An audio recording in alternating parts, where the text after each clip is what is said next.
We have citrus here in Utah in the $100 Hobbit Hole greenhouse. The neatest thing about this whole setup is this water is not frozen. It's still liquid form. We've been as cold as 18 degrees. Cute dog. I love dogs. This guy loves dogs too. So what I think is so neat about this Hobbit Hole greenhouse, this $100 mini greenhouse, is I can mix these into my peach orchards, and I can have a peach orchard and citrus orchard together, right where that little doggie's going, mixed into my peach orchard here in Utah. This revolutionary Hobbit greenhouse will allow you to grow a citrus farm in your cold climate for only $100. Come see. Okay, this is real exciting. We've dug the hole for the Hobbit. We've dug the hole for the trees. Let's take a look.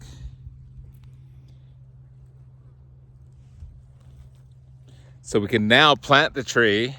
We can build the Hobbit. We can put the door on, plastic on. It's gonna look fantastic. We're real excited to bring you along with. So just think, you can grow citrus here in Utah, Zone 6, in a $100 Hobbit greenhouse. So here's the first step. Let's find a really nice Valencia orange tree and let's dig a hole and plant it. This tree will love it inside here and it has a lot of room to space out and grow. So we're gonna dig a hole fairly deep and then we're gonna put some really good dirt mixed in with the wood chips so we can plant it real well.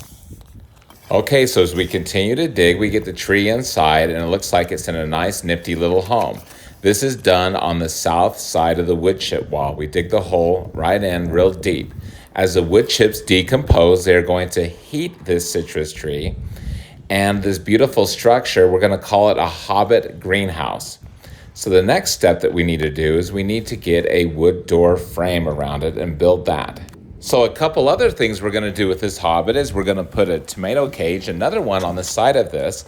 We're going to get some gallon jugs of water and some 2-liter soda bottles and tie it onto this other cage. That will take in the heat during the day, and that heat will be given off at night. So in the winter, it'll actually moderate the temperatures and allow this citrus tree to thrive. Not only could I plant citrus inside here, but I could do avocados, dwarf trees, of course, passion fruit, and other kinds of things as well. So now it's time to build the door wall onto this Hobbit, and we have a nice little friend here named Eric who's getting this put together for us. As he puts the 2x4 door frame over the top of the Hobbit, it's going to swing inside and out. It looks really nice and nifty. So here he goes, and he's going to screw that in real well. We're going to need some T-posts on each side of the door to kind of hold it together. We get really strong winds here. And the last thing we want is our Hobbit greenhouse to blow apart. That would be really sad. What would we call that Hobbit movie? The death and destruction of my Hobbit greenhouse? That is not what we want on this farm. We want to succeed on this farm, and how we're going to succeed is putting many of these Hobbits around inside of our fruit orchard. So you can see we have a really large peach orchard here. If we can put wood chip piles throughout the peach orchard and dig into the south sides of each of them, we can have several tropical citrus trees mixed in to our peach orchard here in Utah. Yes, you heard that right. This is a real ambitious idea, but I think it's going to work really well. So we got the plastic on top of the Hobbit greenhouse, and he's stapling it on. And it's starting to look pretty good. We need to trim it, beautify it up, get the water on. But most of all, the most important thing is we need to keep this tree really happy. So we will pretty up this Hobbit greenhouse, and we're going to make lots of updates. We're going to take you along during the winter, open this thing up on really cold days, on snowy days, and see how the citrus tree is doing. This is an experiment, and we're so excited to take you along with. So he continues to staple that plastic on, making it look really nice. As we get on top of the Hobbit, we can see it's got a nice little top to it, and the wood chip pile goes clear to the top. Okay, so now it is time to test the door out. Does it open and close good?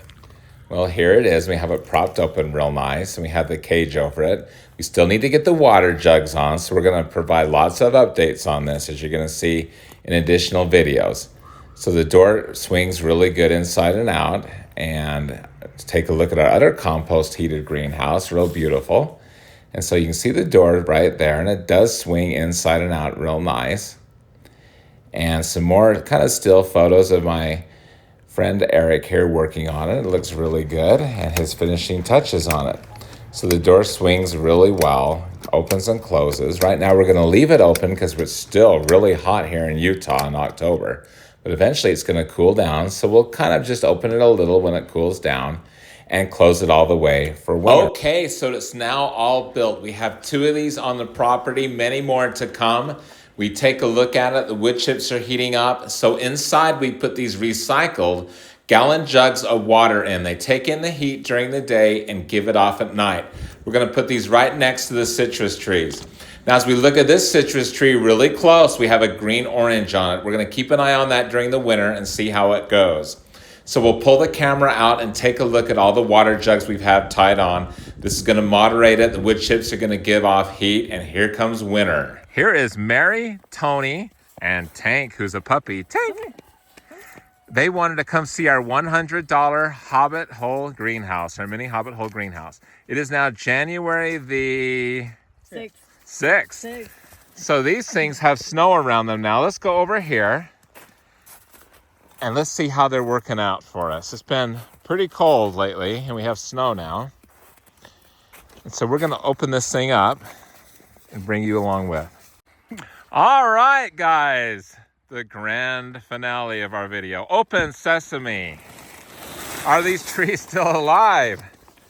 Wow. So we have citrus here in Utah in the $100 Hobbit Hole greenhouse. The neatest thing about this whole setup is this water is not frozen. It's still liquid form.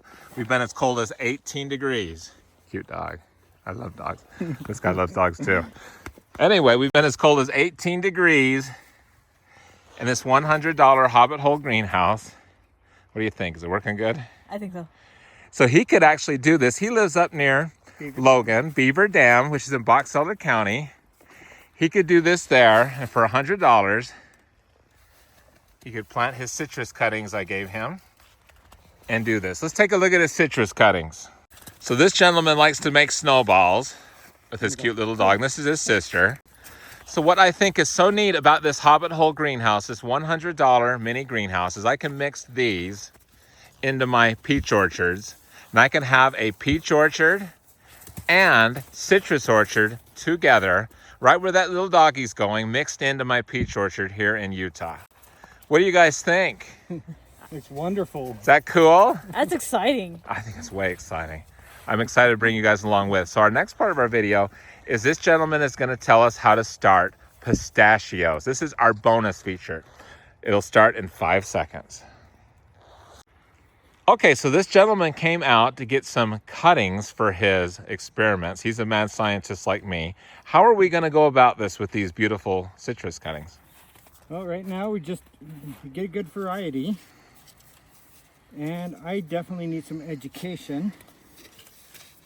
But basically, I am going to start off with trimming off some bottom leaves and getting it in some rooting solution and soil. So let's show everybody out there how you're going to go about this. And we have a mysterious hand like on the Addams Family coming through. And so we're going to prune off a couple leaves.